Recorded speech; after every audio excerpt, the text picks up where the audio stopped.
सितंबर साल 2017 की ये बात है जब गुजरात के बड़ोदरा का रहने वाला एक परिवार अपनी 19 साल की लड़की के साथ एक धार्मिक यात्रा पे निकलता है। दरअसल इस पूरी फैमिली की जैन धर्म में बड़ी आस्था थी और वो जैन मुनि से मिलने के लिए उनके आश्रम, उनके धर्मशाला, जैन मंदिर धर्मशाला जाते हैं। वहाँ पे उनकी मुलाकात वहाँ के महंत शांति सागर जी महाराज से होती है। शांति सागर जी महाराज उनका भव्य तरीके से स्वागत करते हैं, उनको बुलाते हैं, उनको धर्म की बातें बताते हैं और साथ ही उनकी समस्याएं पूछते हैं। इसके बाद पूरा परिवार अपनी समस्याओं को बताता है और बताते हुए कहते हैं कि महाराज हम लोग बड़े परेशान हैं। बिटिया की तबीयत आए दिन खराब रहती है, घर में पैसों की तंगी है, पड़ोसियों से वाद विवाद रहता है, जमीन और किसी भी मामले में कोई तरक्की नहीं हो रही। अब ये तमाम चीज़ जब शांति जी महाराज सुनते हैं, सुनने के बाद थोड़ी देर ध्यानमग्न होते हैं और ध्यान लगाने के बाद उनके दिमाग में एक आइडिया आता है और आइडिया आने के बाद वो कहते हैं कि अच्छा ऐसा है, एक अनुष्ठान करना होगा। अगर ये अनुष्ठान तुम कर लेते हो तो करने के बाद ना ही तुम्हें भविष्य में कोई दिक्कत होगी, ना ही तुम्हें कोई परेशानी होगी, सारी चीज़ें बिल्कुल स्मूथली चलने लगेंगी। महाराज की आज्ञा हुई, बाकी लोग तैयार हुए। अनुष्ठान के लिए पूरा परिवार रजामंदी दे देता है। उसके बाद चंद पैसों में ही सारे अनुष्ठान का जो जुगाड़ था, जो व्यवस्था था, वो कर दिया जाता है। उसके बाद 2 अलग अलग कमरे होते हैं। एक कमरे में उस 19 साल की लड़की को बैठाया जाता है जिसकी तबीयत खराब थी, और एक कमरे में बाकी परिवार वालों को बैठाया जाता है और अनुष्ठान शुरू किया जाता है। महंत जी अनुष्ठान शुरू करते हैं। शुरू करने के बाद एक एक करके तमाम रिचुअल्स को परफॉर्म करते हुए आखिर में उस परिवार को हिदायत देते और कहते हैं कि जब तक मैं उठने को और जब तक मैं कमरे से निकलने को ना बोलूं, तुम्हें शैतान की आवाजें सुनाई देंगी। तुम्हें ऐसा लगेगा कि कोई तुमको बुला रहा है। तुम्हें यह भी एहसास होगा कि तुम्हारी बेटी चीख रही है, चिल्ला रही है, लेकिन तुम्हें उठना नहीं है क्योंकि ये तुम्हारी धर्म परीक्षा है। पूरा परिवार स्वामी जी की आज्ञा मान के हाथ जोड़ के उस अनुष्ठान में बैठ जाता है और सच में फिर ऐसा होता है। अचानक से इस परिवार को लगता है कि उसकी बेटी चीख रही है। अचानक से लगता है कि उसकी बेटी के साथ कुछ गलत हो रहा। अचानक से लगता है कि स्वामी जी उसकी बेटी को नोच रहे हैं, खसोट रहे हैं, लेकिन स्वामी जी ने पहले ही कहा था कि ऐसा सब हो सकता है, आपको आभास होगा, लेकिन ये सब मिथ्या है। वास्तविकता में ऐसी कोई चीज हो नहीं रही है। तो फिर स्वामी जी की बात का पालन करते हुए ये लोग नहीं उठते। घंटों तक अनुष्ठान चलता है। उसके बाद पंडित जी, स्वामी जी आते हैं और आने के बाद कहते हैं कि अनुष्ठान खत्म हुआ, आप लोग घर जा सकते हैं, आपकी बेटी की तबीयत भी ठीक हो जाएगी और तमाम चीजें जैसा आप चाहते हैं वो हो जाएगी। पूरा परिवार जय जयकार के नारे लगाता है। उसके बाद अपनी बेटी को लिवा के घर चला जाता है। लेकिन न जाने क्यों वो बेटी गुमसुम रहती है, वो बेटी परेशान रहती है। परिवार वाले उससे पूछते हैं बेटा क्या हुआ, कुछ नहीं बताती। लेकिन धीरे धीरे अचानक से उसके शरीर के निचले हिस्से में दर्द, शरीर के निचले हिस्से से ब्लीडिंग, और अचानक से तबीयत जब खराब होती है उसके बाद उसको लेकर हॉस्पिटल जाया जाता है। तब पता चलता है कि उस लड़की की इज्जत के साथ सच में खिलवाड़ हुआ था। पूरा परिवार जब ये बात जानता है, जब ये बात सुनता है, सुनने के बाद बदहवाश हो जाता है कि जो सपने, जो चीजें स्वामी जी ने बताई थी कि ये तमाम चीजें सपने हैं, असल में सच में उसकी बेटी के साथ वो खिलवाड़ हो रहा था और ये पूरा परिवार इस बात से अनजान था। फौरन ये पूरा परिवार भाग के पुलिस स्टेशन जाता है, वहां पे एफआईआर दर्ज करवाता है। दर्ज करवाने के बाद पुलिस वाले एक्शन में आते हैं, जांच पड़ताल होती है। तब पता चलता है कि इस 56 साल के महंत शांति सागर जी महाराज, जो अपने आप को सो कॉल्ड महाराज कहता है, उसने उस लड़की की इज्जत लूट ली, उसकी जिंदगी बर्बाद कर दी। फौरन पुलिस वाले उस आश्रम में जाते हैं, तमाम सबूतों को इकट्ठा करते हैं। उसके बाद इस महंत को गिरफ्तार कर लिया जाता है। गिरफ्तार करने के बाद इसको जेल में भेज दिया जाता है और तब से लेके आज तक इस मामले की सुनवाई कोर्ट में अलग अलग तारीखों पे हो रही है। महंत के वकील का कहना था कि महंत पूरी तरह निर्दोष है, पाक साफ है। कुछ लोगों की चाल इसको बदनाम करने के लिए और धर्म को बदनाम करने के लिए। इधर जो सरकारी वकील हैं अपने पक्ष को रखते हैं, मेडिकल साक्ष्य रखते हैं और भी तमाम ऐसी मेडिकल रिपोर्ट्स को कोर्ट के सामने पेश किया जाता है, जिसके बाद 5 तारीख को ये बात कोर्ट में सिद्ध हो जाती है कि सच में इस महंत ने धर्म के नाम पे उस लड़की के साथ बलात्कार किया था। जज साहब फौरन इस केस में अपना फैसला सुनाते हुए कहते हैं कि चूंकि ये महंत रेप का आरोपी है, इस वजह से इसको 10 साल की सशक्त सजा सुनाई जाती है। 10 साल में इसको शायद कोई पैरोल भी ना मिले।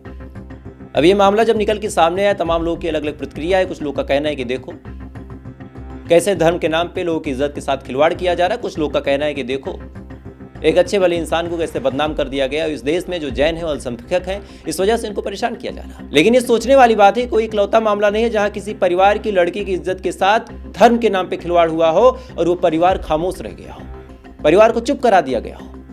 अभी 2 दिन पहले मैंने आपको एक घटना संभल की सुनाई थी, जहां 300 लड़कियों के साथ एक ग्रुप बाकायदा रेप करता है धर्म के नाम पे। परिवार को लालच देता है कि अपनी बेटी को हमारे साथ भेजो, हमें कुछ अनुष्ठान करना है। बाकायदा एक फॉर्म फिल करवाया जाता था। आप चाहें तो वीडियो प्लेलिस्ट में जाके देख सकते हैं, उसके बारे में ज़्यादा डिटेल में बात नहीं करेंगे। लेकिन ऐसा नहीं है कि यही 2 घटनाएं, और घटनाएं। आपको सोशल मीडिया की अगर आदत होगी, अगर आप इंस्टाग्राम चलाते होंगे, अगर आप ट्विटर चलाते होंगे, कभी कभार यूट्यूब की शॉर्ट वीडियो देखते होंगे, तो आपके सामने एक रील जरूर पड़ी होगी जिसमें एक बच्चा, उससे एक ब्लेजर वाला आदमी पूछता है कि तुम्हारी बहन के साथ क्या हुआ था।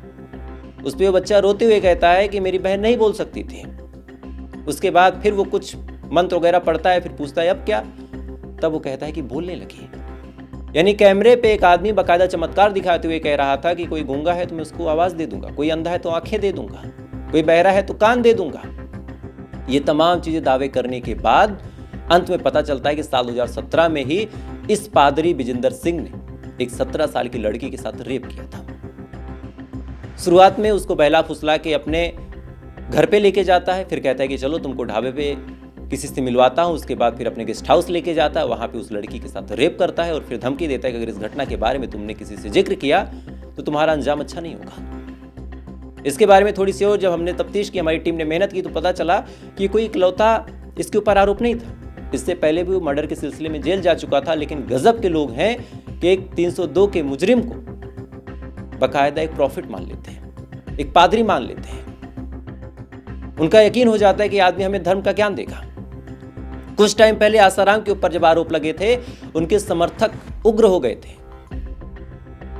कुछ समय पहले जब राम रहीम के ऊपर आरोप लगा था, राम रहीम के समर्थक उस टाइम की बात छोड़िए, आज भी ये मानते हैं कि राम रहीम पूरी तरीके से बेकसूर है। उसने कोई किसी लड़की के साथ खिलवाड़ नहीं की, किसी की जिंदगी बर्बाद नहीं की। वो तो शासन और सत्ता ऐसी है कि फंसाया जा रहा है। और भी ऐसे ऐसे पाखंडी, ऐसे ऐसे ढोंगी पड़े हैं। और अच्छा, ऐसा नहीं है कि केवल हिंदू धर्म में या जैन धर्म में। एक मौलाना जर्जीस है, उनके रील्स, उनके वीडियो आए दिन सोशल मीडिया पे वायरल होते हैं। उनके ऊपर भी 376 के आरोप लगे थे, यानी किसी लड़की के साथ गलत काम करने की। एक मामला जालौन का है, जिसमें एक मौलाना है जिनका नाम है सफीक कादरी। मौलाना झाड़ फूक टोना टुटका करते थे। इनका मानना था, इनका बयान था, इनका दावा था कि अगर किसी परिवार में शांति ना हो, कला हो, वहाँ पे लड़ाई होती हो, पति पत्नी के बीच अनबन हो, बच्चे ना पैदा हो रहे हो, सौतन का चक्कर हो, ये कुछ ऐसे तंत्र मंत्र करके उसको ठीक कर देते हैं। एक महिला जिसका उसके पति से अनबन था, इनके पास जाती है, इनसे मदद मांगती है। और जब मदद मांगती है तो ये क्या करते हैं, उस महिला के साथ झाड़ फूक के नाम पे रेप करते हैं, उसके साथ खिलवाड़ करते हैं। कभी गाजीपुर से ऐसा मामला निकल के सामने आता है जहाँ पे एक मौलाना ऐसा काम करता है। कभी जयपुर से ऐसा मामला निकल के सामने आता है जहां कोई पंडित एक बच्ची के साथ कमरे में ही रेप कर देता है। यानी आज भी सोचिए इस देश में क्या सिचुएशन है कि अगर किसी स्कूल में किसी लड़की को अकेले भेजना हो, किसी मार्केट में किसी लड़की को अकेले भेजना हो, तो वहां पे हमारे देश की सभ्य समाज, चाहे किसी धर्म का हो, बड़ा ही अनकंफर्टेबल हो जाता है। लड़की के सर से अगर दुपट्टा सरक जाए, किसी भी धर्म की हो, तो माँ बाप उसको खरी खोटी सुना देते हैं, उसको डांट फटकार देते हैं, उसको सभ्यता का पाठ पढ़ा देते हैं। अगर उसने फेसबुक पे, इंस्टाग्राम पे किसी की रिक्वेस्ट एक्सेप्ट कर लिया, फिर किसी की पोस्ट लाइक कर दी, उसका फोन छीन लिया जाता है। लेकिन वही आदमी, वही परिवार पंडितों, मौलवियों, मौलानाओं के सामने, ऐसे पादरियों के सामने अपने घर की इज्जत को भेज देते हैं। जब पंडित, मौलवी, मौलाना या फिर पादरी ये कहते हैं कि 3 घंटे 4 घंटे तक पूजा पाठ होगी, 3 घंटे 4 घंटे तक तंत्र मंत्र होगा, आपको नहीं आना है, इसके बाद परिवार नहीं आता। संभल के जिस केस का जिक्र मैं आपके सामने कर रहा हूं, जिसके बारे में मैंने एक पर्टिकुलर वीडियो बनाया है, लेकिन थोड़ा सा उसका भी ब्रीफ आपको दे दूं। उसमें बाकायदा एक फॉर्म भराया जाता था, पिता के सामने वो फॉर्म लड़की भरती थी, पिता वीडियो बनाता था और उस फॉर्म में ये पूछा जाता था कि आपकी हाइट कितनी है, आपका वजन कितना है, क्या आपका कोई ऑपरेशन हुआ, क्या आपने किसी के साथ शारीरिक संबंध बनाए।